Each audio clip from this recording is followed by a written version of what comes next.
5, 4, 3, 2, 1. The Sofa Club is live.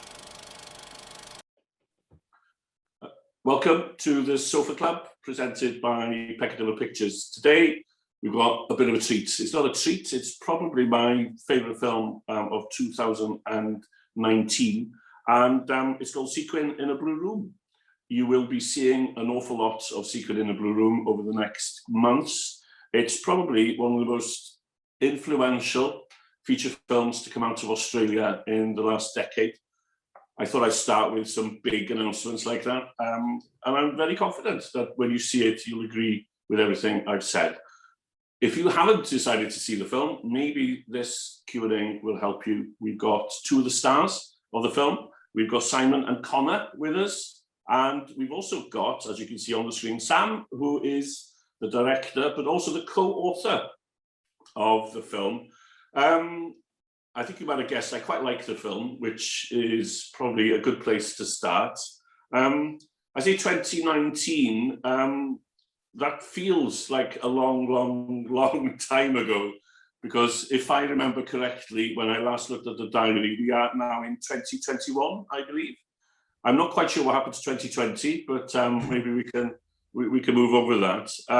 Sam, let's start at the beginning. I was actually not going to mention that this is a graduation film because it feels as if that's totally the wrong thing to say. But I remember when you submitted it to Iris, whenever it was, I was just blown away. And there's a thing that happens for film festivals. You know that the bigger festivals are going to come along and pinch the film.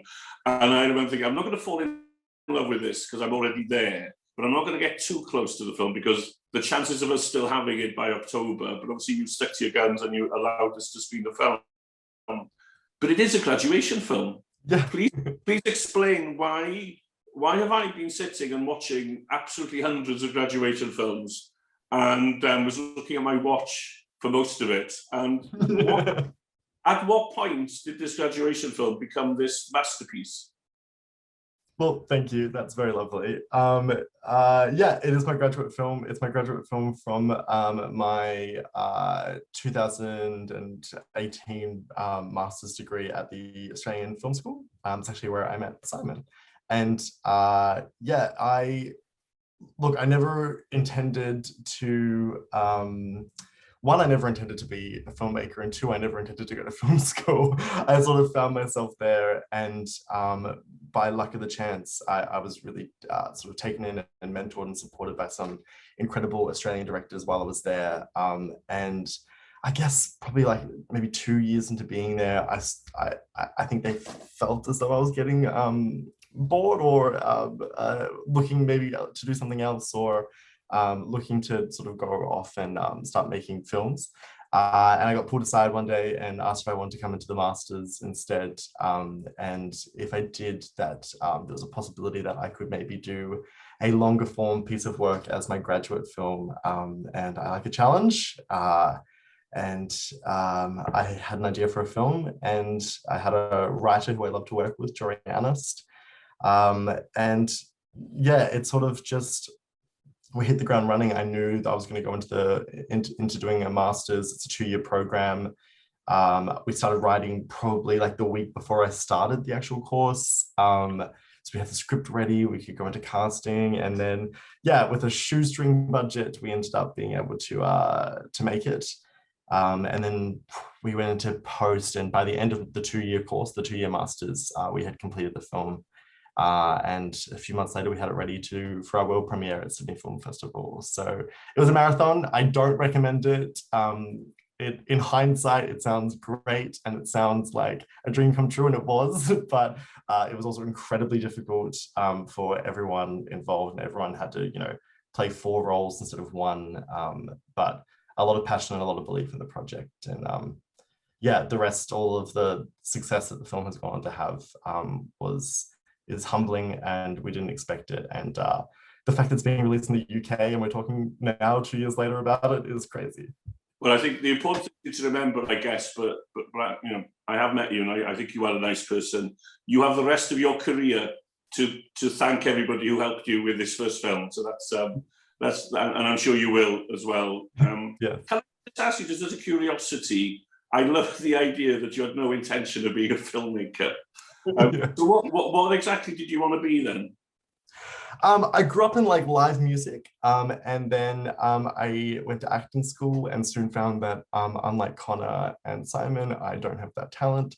But what I did find was that I really liked shaping a story and being a storyteller, and ended up in a bunch of different places trying to do that, to be a storyteller, whether that was writing novels or journalism or doing theatre. And then one day someone turned around to me as we were driving like a theatre set back from a show and said, "Have you thought about doing film? I think you're really visual." And then they told me to go to film school, and I applied a few weeks later, and yeah, now I do this.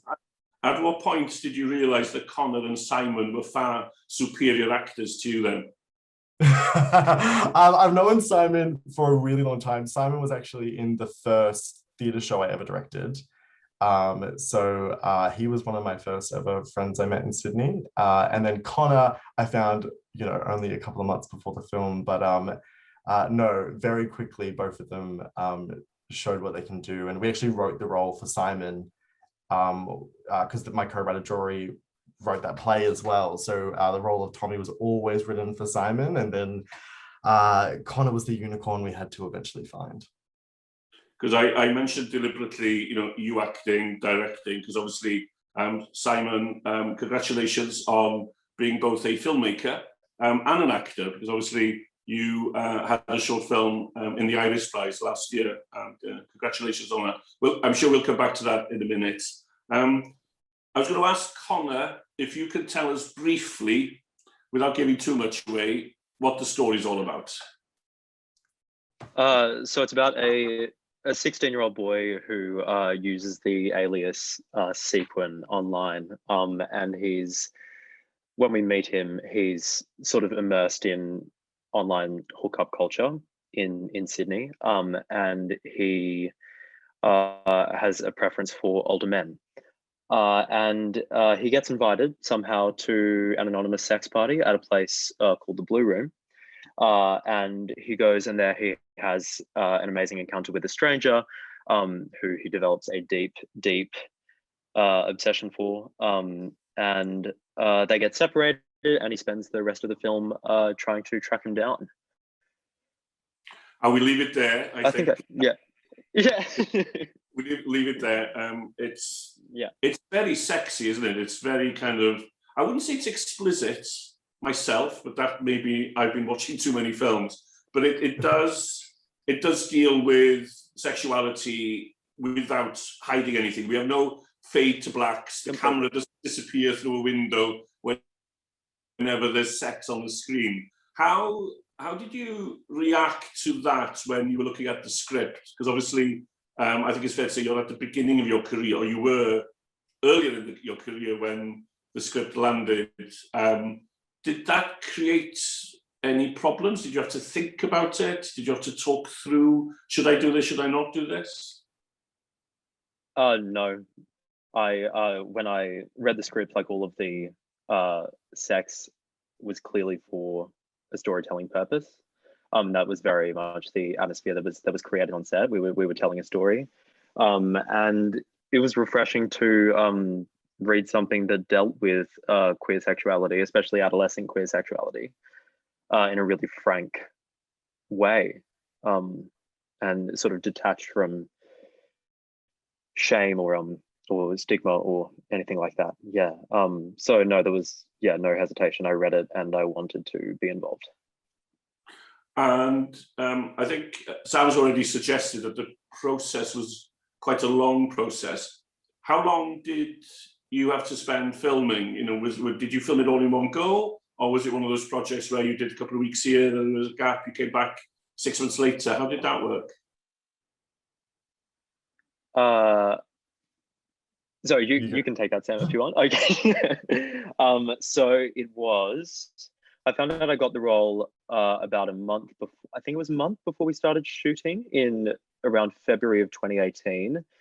Then we started in March 2018, about a 5 to 6 week shoot, really, really tight. Yeah, no time, no money. Yeah, 3 years ago, 3 years ago to this day, we were shooting it. That's wild. Just realized that. My goodness. So yeah, 5 to 6 week shoot, and then later on in June we did a week of reshoots. And yeah, that was, and some ADR here and there, but yeah, it was mostly that 5 to 6 week shoot. We got the bulk of it done, which was a mammoth effort from all involved. Well, thank you for the reminder that today is the anniversary of the first day on the shoot. Walk me through. Maybe it was first day. First day, that's fine. Walk me through what it was like on your first day walking on the set. Try and remember, what was that like? Where were the nerves? What, you know? I was so nervous. Sam and I have talked about this. I was so nervous, and I don't think any of the footage we shot on that day has made it into the film. But yeah, I was petrified. I went to a theatre school and didn't have a lot of film training. And really, like, the whole experience was just like the best education. But like that first day, oh my goodness, I do not want that footage to appear anywhere ever. Burn it. That goes both ways though. Like I was petrified the first day, and I did not do my best work, hence we reshot that scene in June. Well, let's be honest, have we ever met, Simon, your first day on shoots? Is it normally something that you look forward to, or is it that mix of nerves and anticipation? Oh god, well, I get nervous for anything I do, but I felt like in this particular project, the wheels had already been turning, and I was kind of watching that from afar, and I knew I was in really great hands. I only was on set for 2 days, so both days were such a fun adventure for me. Sam, if I can go back to you, and this is a little cheeky one, but it's meant with a lot of heart, okay? You mentioned that the role for Simon was created. So Tommy, we knew what you were doing there. You had to look for Sequin. What was it? What happened when you saw Conor? At what point did you kind of yeah, that's definitely Sequin? Be honest. No, it's two-sided. It's he was actually submitted quite early on, probably only a week after we put the initial call out. His Conor has a really fantastic agent, and they put forward Conor, yeah, quite early. And I did what no director is meant to do, but I am guilty of doing it. I looked at his headshot and said no, and that was genuinely because I guess, my own insecurities of making my own first feature film. Conor felt like a really obvious choice for the role, and I guess I sort of underestimated him, and it wasn't quite how I initially saw the character in my head. And then it was probably, like a month or two later, to be honest, we were casting the Sequin for quite a long time for that role, because I knew how difficult it would be to find the right actor in Australia, especially. And his agent emailed me out of the blue and said, I have a really good feeling about this film for some reason, and I have a really good feeling about Conor in this role for some reason. And I was like, love that, trusting your intuition. Why don't we get into self-tape? And I sent through 2 monologues, and to this day, I've only ever watched the first 2 lines of the monologue that Conor chose. He was the only actor out of every actor who self-taped that chose a monologue that was clearly from the film.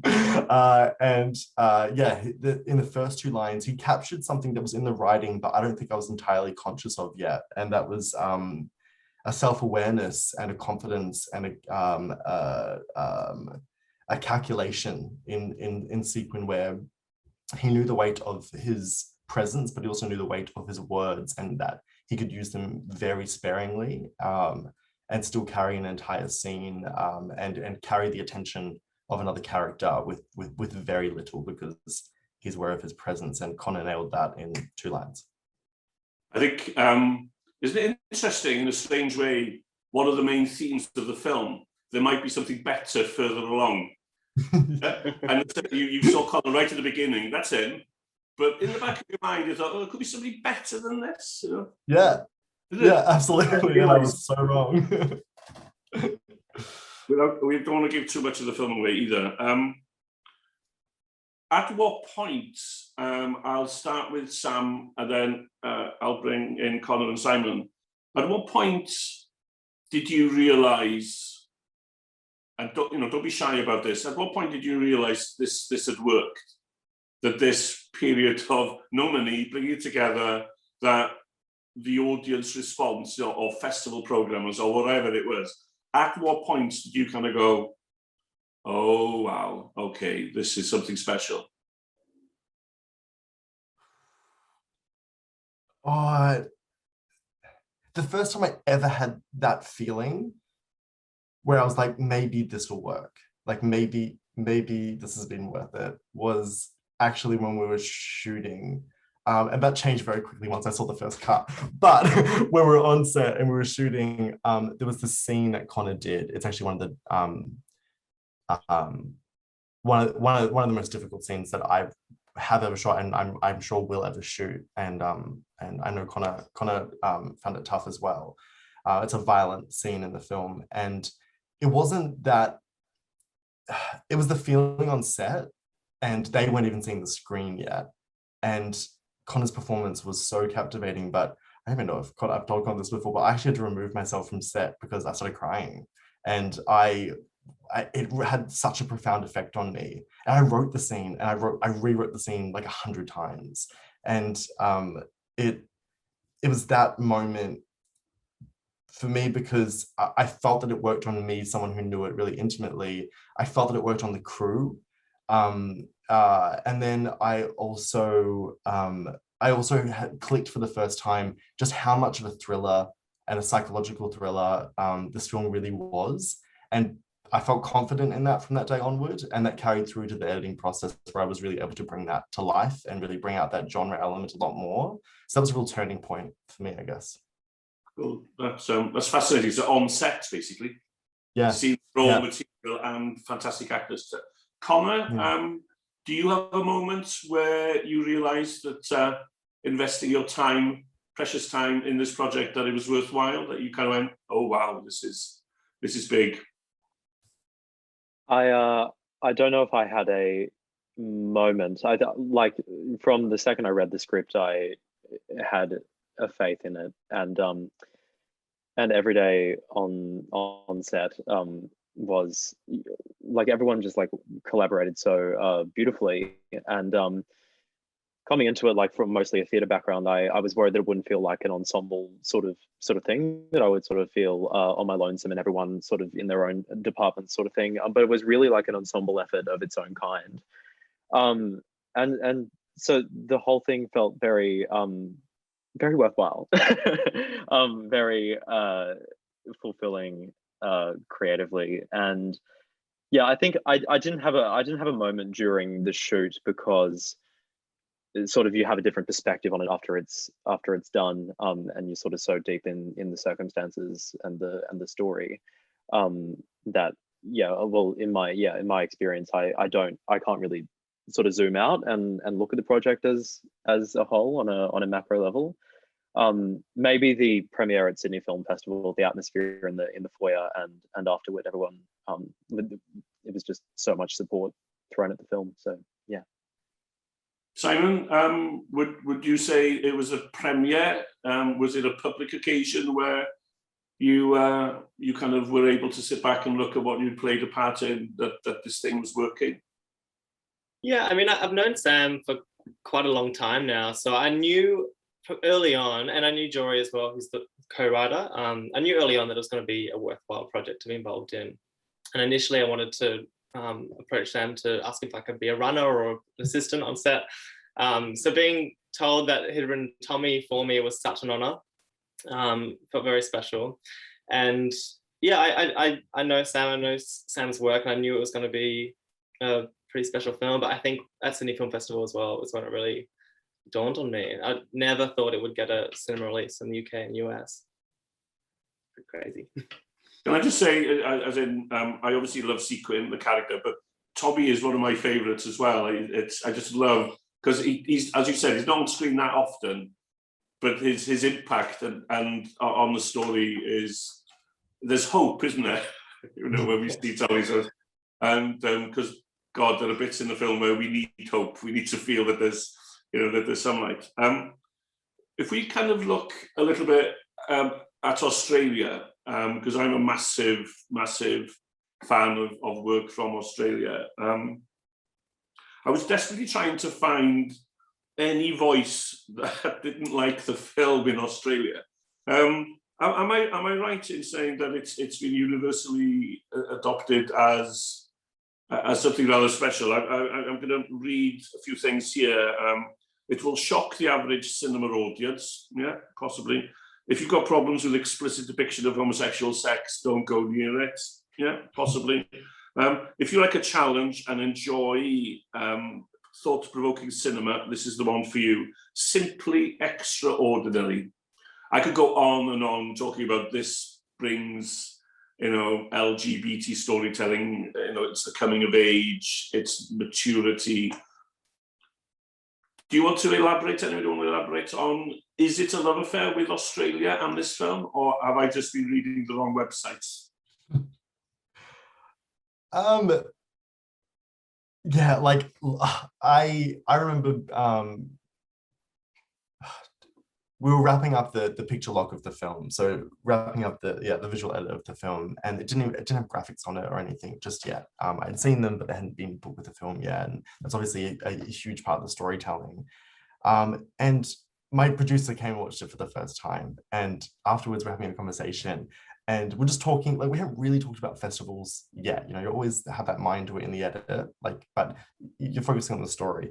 And because the producer was there, we talked about it for the first time, and we both turned to each other and we said, I reckon it might play at Mardi Gras Film Festival. I reckon we'll premiere there. And they've been a huge part of our story, and they've been incredible to us. And I love Mardi Gras Film Festival, but we really did have this expectation that that those doors just weren't open to us in terms of like a mainstream release. I think Australia is largely still a very conservative country. And I can honestly say, and I think I speak for all three of us, that we have been shocked and humbled every single time we've played at a festival in Australia that the film has sold well or sold out, or has been, programmed at a time where it's not like the late midnight session, or it's not like the a day session, or it's not just put at the indie cinema. We were put in one of the main cinemas for our premiere at Sydney Film Festival, and we felt we felt really welcomed. And as someone who grew up in like a very conservative part of Australia where I used to get hit for being gay, I never ever imagined that a story so personal to me would get so warmly embraced in the way that it has in my own country. So that's been life-changing, but it's also been a process that's made me, I think, a more courageous storyteller and a more courageous filmmaker. I think people, I've been to the Sydney Film Festival. I remember having drinks with Philip Noyce without realising who he was, which was rather embarrassing, seeing as I liked Red October and Dead Calm and all that stuff. But it's a massive festival, isn't it? It's like the big mainstream, and quite conservative generally, or how much of an exception did they make with Sequin? I think it's tricky because it's an international film festival, of course. Both Melbourne and Sydney are, and I think we don't have a huge indie film scene in Australia in terms of genuine independent work that doesn't come with the support of the funding bodies or doesn't have bigger studios behind it. We make a lot of films for not much money. That's a great Australian filmmaking tradition.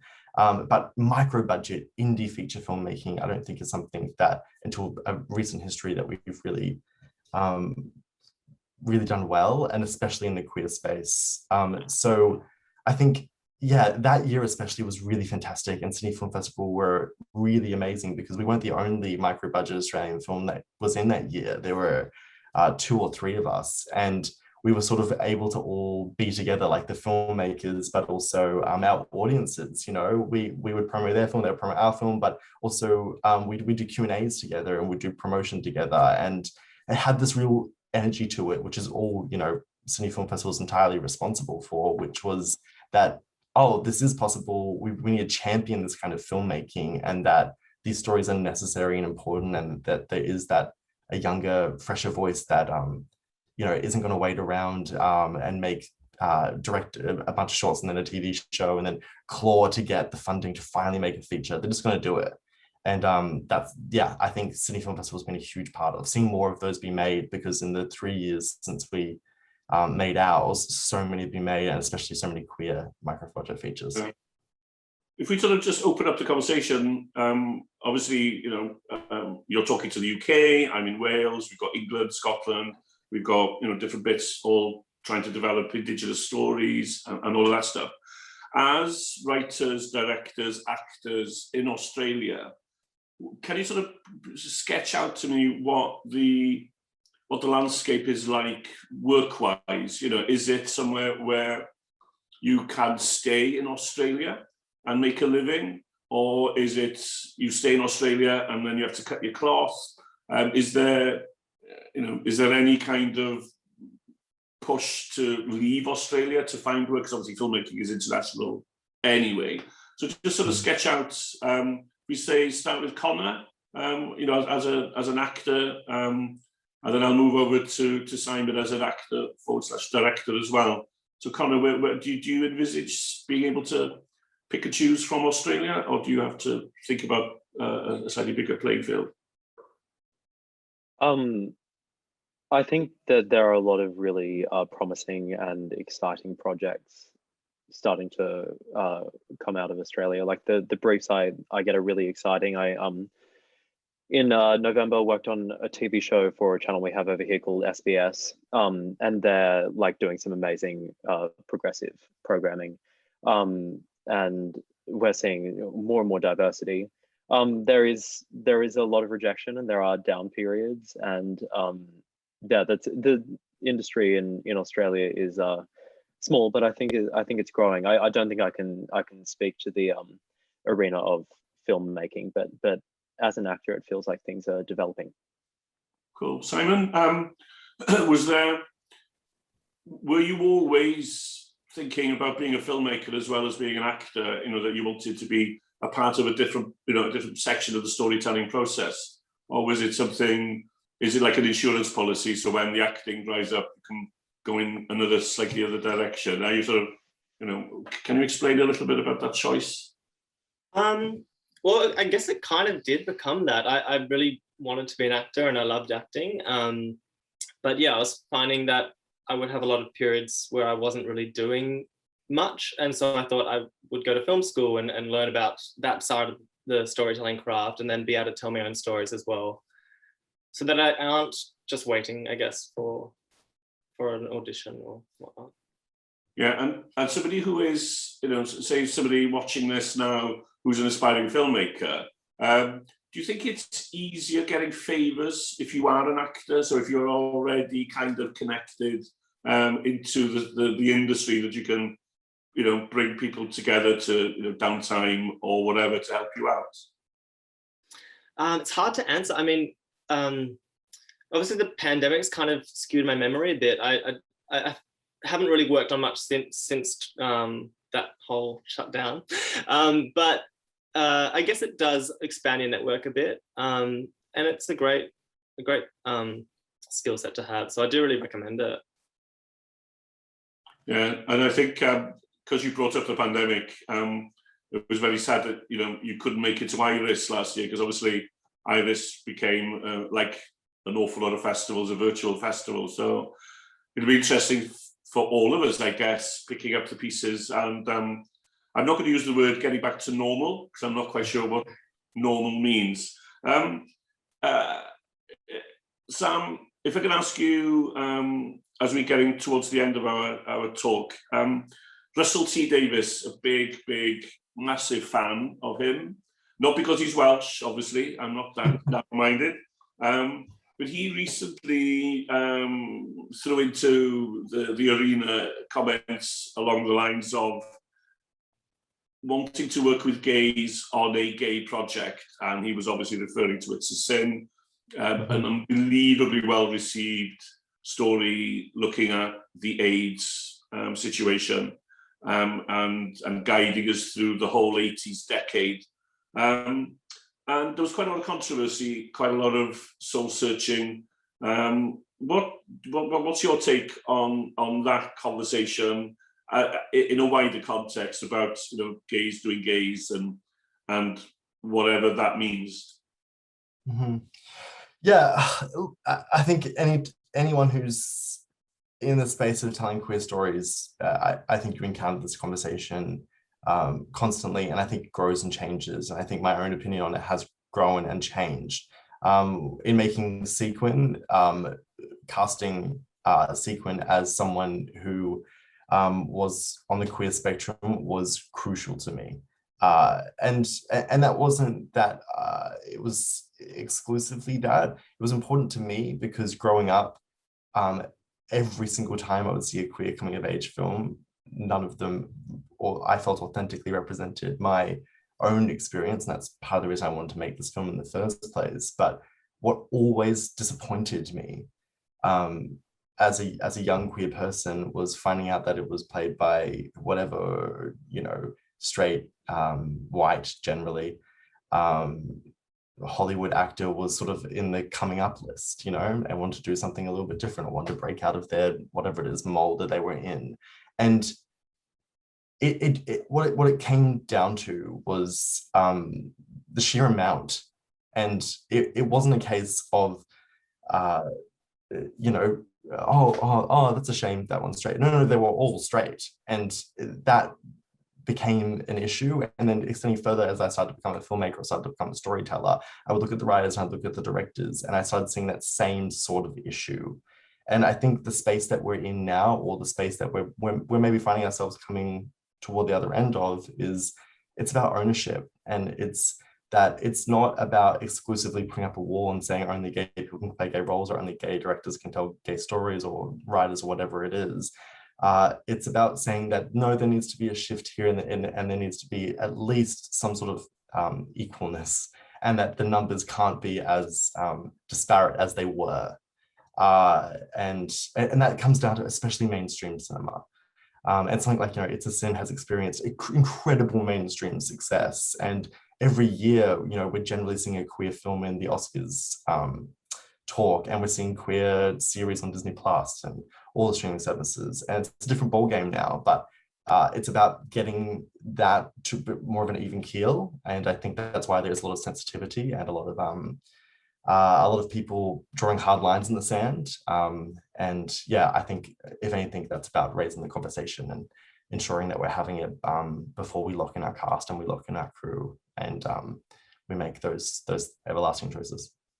Yeah. So, Conor, Simon, it's fair to say then, would you agree that it's more to do with collaboration, it's to do with representation, it's not necessarily a fixed rule, because the idea that a gay actor can't play straight is kind of I don't quite understand where we're coming from if that's the logical conclusion, that it's each project should be looked at individually, and then it's a matter of, original, authentic voices.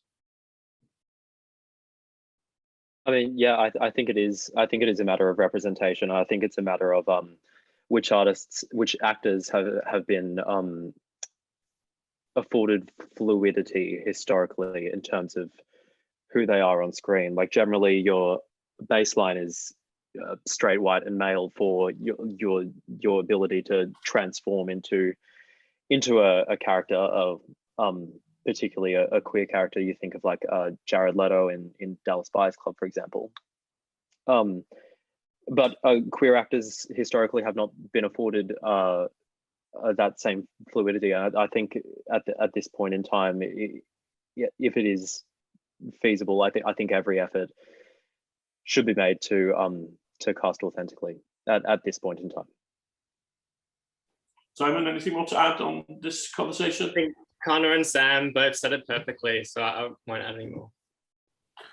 I think I don't want to finish on that note. I want to finish on an upbeat note as well. And we've already mentioned 2020, the year that was, but kind of the year that wasn't, in a strange way. I met you in LA, which was unbelievably exciting, premiere, all of that stuff.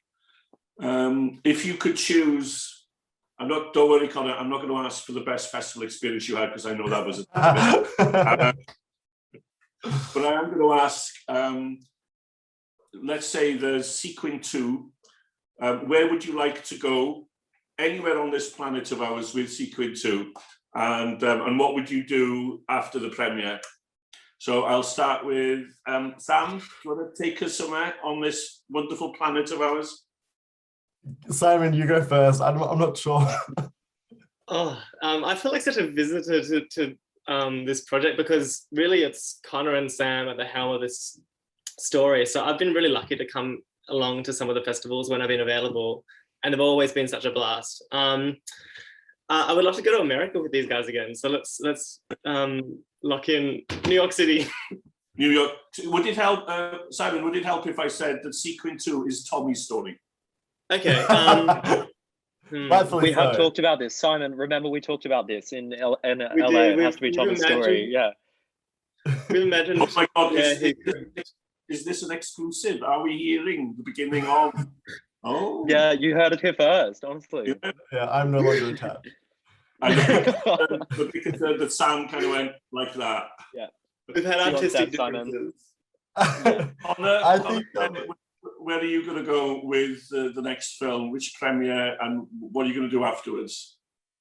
New York sounds fabulous, and we'll drag Sam along kicking and screaming. Gosh, we had a lot of fun at lots of festivals, and Outfest was fabulous, Iris was fabulous. So just being with this crew was an absolute treat. Okay, Sam, you've had a few minutes because you're not allowed to say New York, by the way. It's fully booked. Everybody's in New York. I will say in New, but it's not York. I never got to screen the film in New Zealand, which is where I'm from. So if I could change anything, it would have been that. But New Zealand doesn't have many film festivals. The big mainstream one that it has didn't want to take on the film, and they don't have a queer film festival, so we never got to that chance to share it in that way. We've released it since on streaming, but I want to do that, and I would afterwards. I would want Jacinda Ardern to be with us. That's about it. Well, absolutely. Can I suggest, Sam, that the festival in New Zealand will probably do a retrospective of your work. They'll have to wait maybe a few years so you can build a catalogue of titles. And I'm sure Sequin will be on a big screen as part of that retrospective. On that joyous note, I kind of like to book my tickets to New Zealand whenever that happens. So all I can say is get on and make some more films. And yeah, thank you, all three of you, for joining us today. And for everybody in the UK, you can watch Sequin in a Blue Room today. You could watch it all day and all night, and I'm guessing some of you will. The information is on the screen. But for this edition of the Sofa Club, it's good night. Thank you very much. Thank you so much. Thank you. Hope to see you all.